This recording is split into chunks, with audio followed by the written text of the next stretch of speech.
Hello everyone, మనకి time లేనప్పుడు ఎంతో ఈజీగా రుచికరమైన బ్రేక్ఫాస్ట్ నేను మీతో ఈరోజు షేర్ చేసుకొని పోతున్నా. చూసేయండి. దీనికి కాంబినేషన్ రెసిపీ కూడా 2 మినిట్స్లో క్విక్గా అయ్యేది నేను మీతో షేర్ చేసుకుంటున్నా. టేస్ట్ మాత్రం చాలా బాగుంటుంది.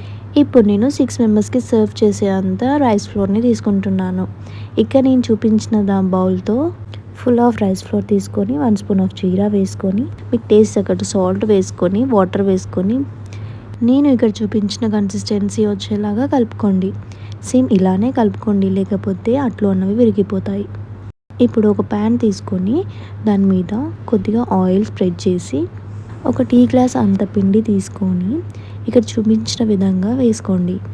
అట్లు కూడా విరిగిపోకుండా ఉండడానికి చాలా దగ్గరగా వేసుకోవాలి. గ్యాప్తో వేసుకుంటే కూడా విరిగిపోతాయి. ఇలా వేసాక కొద్దిగా మళ్ళీ ఆయిల్ స్ప్రెడ్ చేసుకోవాలి.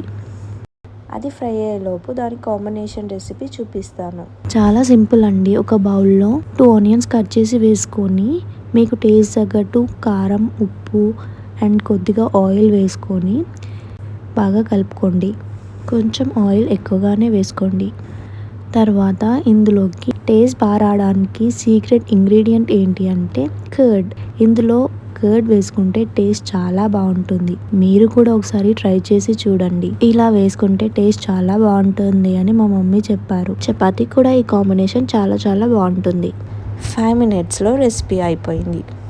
ఇప్పుడు ప్యాన్ మీద వేసుకున్న అట్టుని ఇంకో సైడ్ తిప్పేసి వేసుకుందాము. ఒక 5 మినిట్స్ అయ్యాక ఇది బాగా ఇలా బ్రౌనిష్ కలర్ వచ్చేలాగా ఫ్రై చేసుకోండి. అంతేనండి.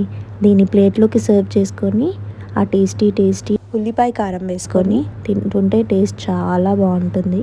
ఈ ఉల్లిపాయ కారం నా ఫేవరెట్.